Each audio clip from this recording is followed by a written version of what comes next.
When I look back at that night, it feels almost unreal, like a moment frozen in time that I can replay over and over in my mind. It started out so ordinary, so simple, that I never could have imagined how it would end. My name is Emily Carter, and I grew up in a quiet suburb outside of Denver, Colorado. My family has always been close, but like any family, we carried secrets, some small, some life-changing.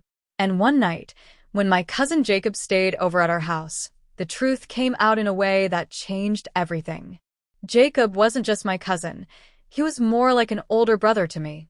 He was 2 years older, always protective, always the one I could turn to when things felt complicated.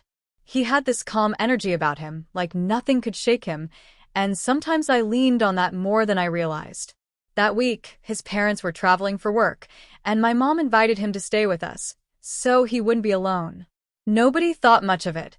We'd grown up spending summers together, sleeping over at each other's houses, sharing silly childhood secrets.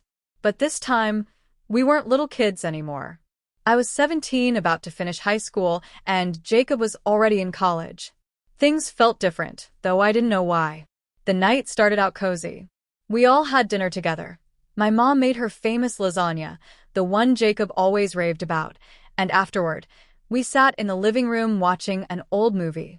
My dad dozed off on the couch, and my younger brother Luke disappeared into his room with his video games. It was just me and Jacob, side by side on the couch, talking in hushed voices while the glow of the TV flickered across the room. At first, it was just small talk. He told me about college, about how overwhelming it could be, about how he sometimes missed home. I told him about school, and how I felt caught between wanting to grow up fast and wanting to hold on to childhood just a little longer. But as the night stretched on, the conversation grew deeper, more personal. Maybe it was the late hour. Maybe it was the comfort of knowing Jacob had always been someone I could trust, but I found myself saying things I hadn't told anyone. I told him about how hard it had been lately with my parents. They were always arguing, always shutting doors and whispering in low voices when they thought Luke and I couldn't hear. I told him about how lonely I felt, how I sometimes wondered if the people closest to me really saw me. I didn't expect him to understand, but he did. He listened quietly, nodding, sometimes leaning forward like he wanted to absorb every word. He said softly, using the nickname only he called me, you don't have to carry all of that by yourself. You deserve to be seen. You deserve to be heard. Those words stuck with me. I think that was the moment I realized just how much Jacob meant to me, not just as family but as someone who truly understood me in a way nobody else did. And it was also the moment when I decided to share the secret I had been holding for so long, the one that had been eating away at me from the inside. I hesitated. My throat tightened. I could hear my dad's soft snoring in the background, the hum of the refrigerator in the kitchen, the ticking of the old clock on the wall. Everything felt still, as though the universe was waiting for me to speak. Jacob, I whispered, barely able to look at him. There's something I've never told anyone. Not Mom, not Dad, not even Luke. If I tell you, you have to promise not to look at me differently. He leaned closer, his expression gentle but serious. You know me, Em. You can tell me anything. I took a shaky breath, my heart pounding so loud I thought he might hear it. And then I said the words I had been terrified to admit. I'm adopted. The silence that followed was deafening. For a moment, I regretted saying anything. I wanted to snatch the words back, pretend they had never left my mouth. But Jacob didn't move away from me. His face softened, and he looked at me with something I couldn't quite name. Surprise, yes, but also compassion. What do you mean? He asked gently. I swallowed hard, blinking back the tears that threatened to spill. I found out last year. By accident. I overheard Mom and Dad talking in the kitchen late one night. They didn't know I was awake. They said they wanted to tell me someday, but I guess they never did. I wasn't supposed to know. I felt my voice crack, and Jacob reached out, his hand resting over mine.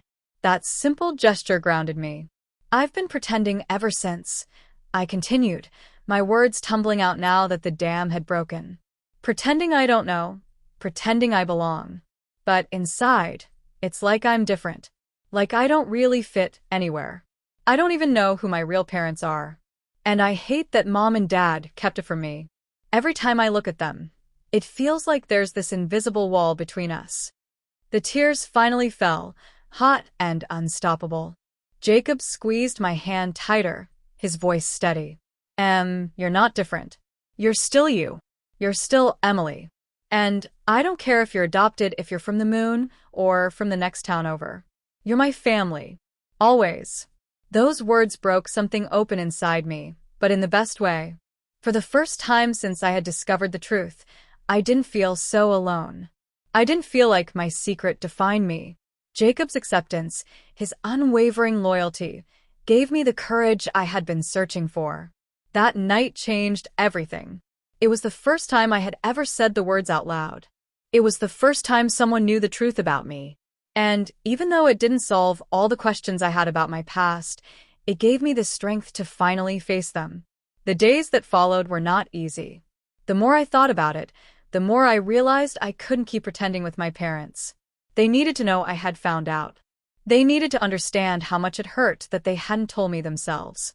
And when I finally sat down with them, when the tears, the apologies, and the explanations all came pouring out, it wasn't just painful. It was healing. But none of that would have happened without Jacob.